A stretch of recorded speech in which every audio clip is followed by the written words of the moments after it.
Hai chị bạn như xin làm thùng ở đây lo.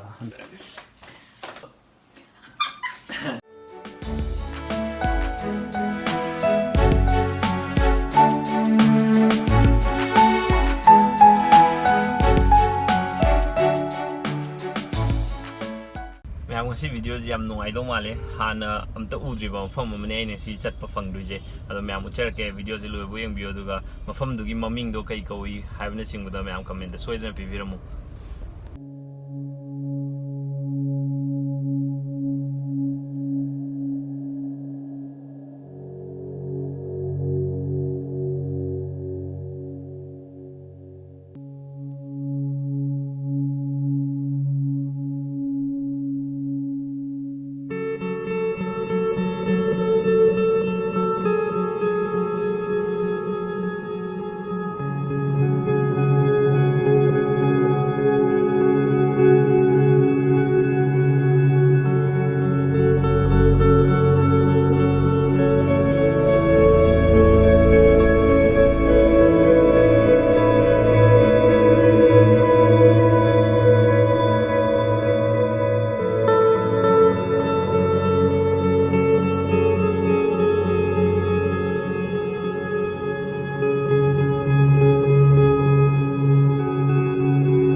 am sigi mafam je ai anova worksite tane ado si thaina mamangai den thoksing na sabiram ba mafam ne ai hoi kakasina takpi da aduga si mafam je huji po building sing sarami building sing je kemta keno tawdri ba kak law ga saram yam phajana sabiram me do me am aina ngasi haije du ji mamangi aina thagat video da me am na support tawbirak ba comment phaja pibirak pai damak ta me am thar phongdok chari do ngasi video ji di thoidokna atopa tai ai keno tawjaroge me am na mamangi du da hangbiram ba question amani ga ikhumjaram ge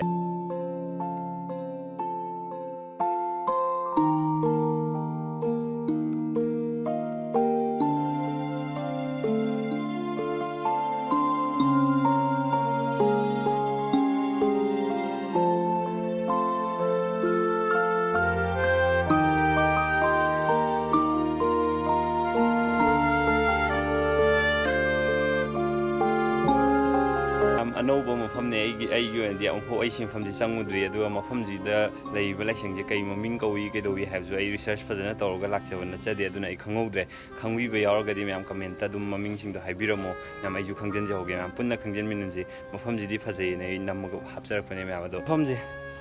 mafam je yeng ba am phajai aduga khoi gi thaina gi ningthau palingi de sabiram mafam ne haibani na hen jo khoi gi culture ga history ga mari soidana leinaram ga nin khale do mafam je kitang mathak to uwa hogjan ba yaure kitang semjan mari leina ba sing na semjan biraga di hen na phajaba khoi tourist sing na la ga yeng ba ba mafam oigedra na khale ma mana to loi la re so yeng si na sanathong ka we hai sanathong hai aduga to phibam je semjan bi di am phajani to Rajasthan da le ho da dain to we mafam je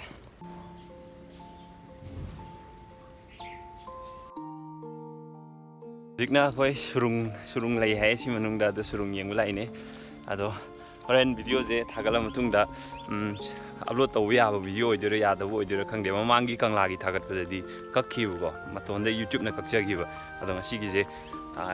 kakting e da yeng mo phang ba ge han yeng bio ro ado kakra ga di du mai upai lite Umoi dunia tu ada sembilan bida bagi male, belum suai sih, kamu ya.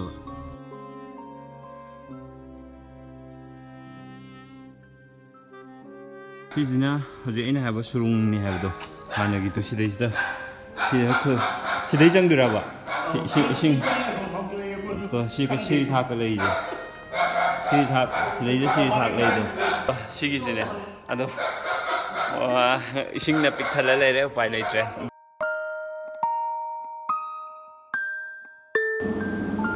si songman gi ki jari jang MU direct ta ya bro sei salaga sai manung dia nan le ma mathak ki remote ne chik mo kon ga le chi san na thong hai ma le ado khara structure je khara di kai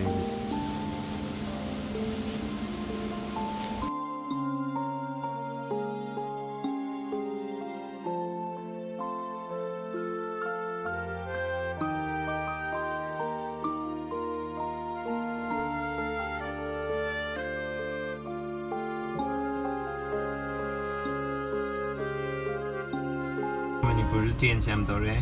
praja myam ju traffic rules follow to hore ji red light ne video na mi je si kangla mamang de ne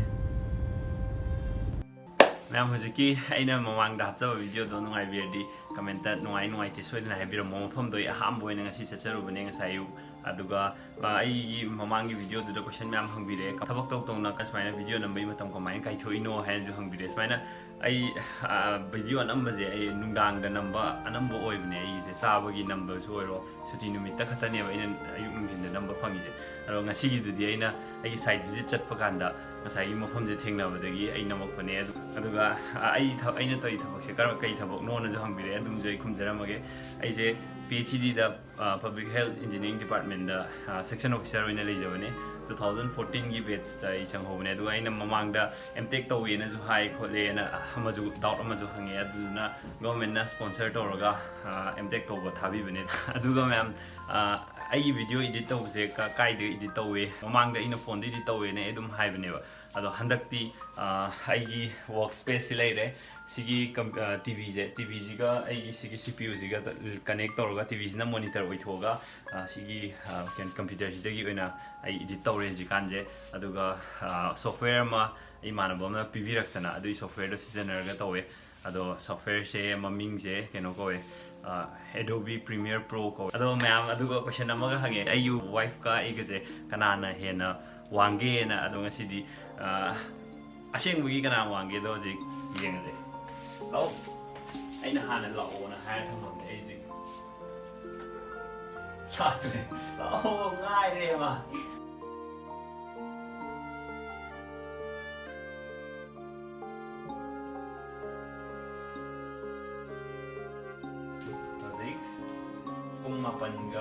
pung mapan ga minta da na aina sai yukta video di sai yuk na mela aduga video resolution je amu ai sai je to pathok amu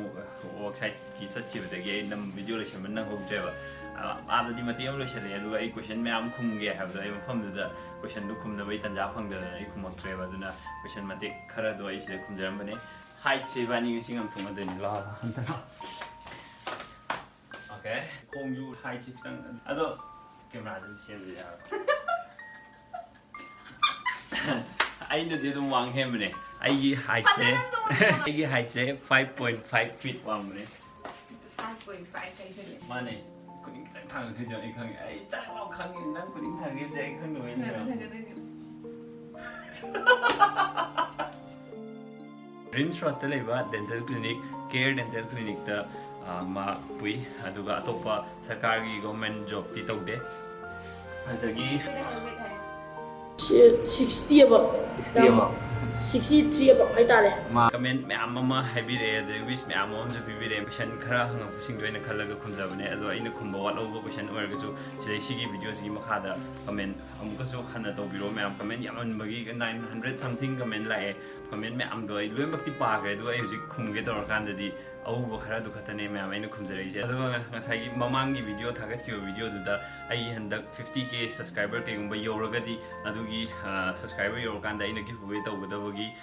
lottery aina tawjagada se mamang da thagat ki video do aduda comment pibiramo ai link shop charam ge du video du ge adu video du da comment pibiramo adu comment sing du ge ai lokhacharaga ai lottery ochage du me amna nusibe poi da ta ai gi site gi ngamjaba khara ai tawjage na khanjabane me am adudi ngasi di mata asida me am video resolution jarge ngasi video je nungai be di like to view subscribe to view amsung share to view bye bye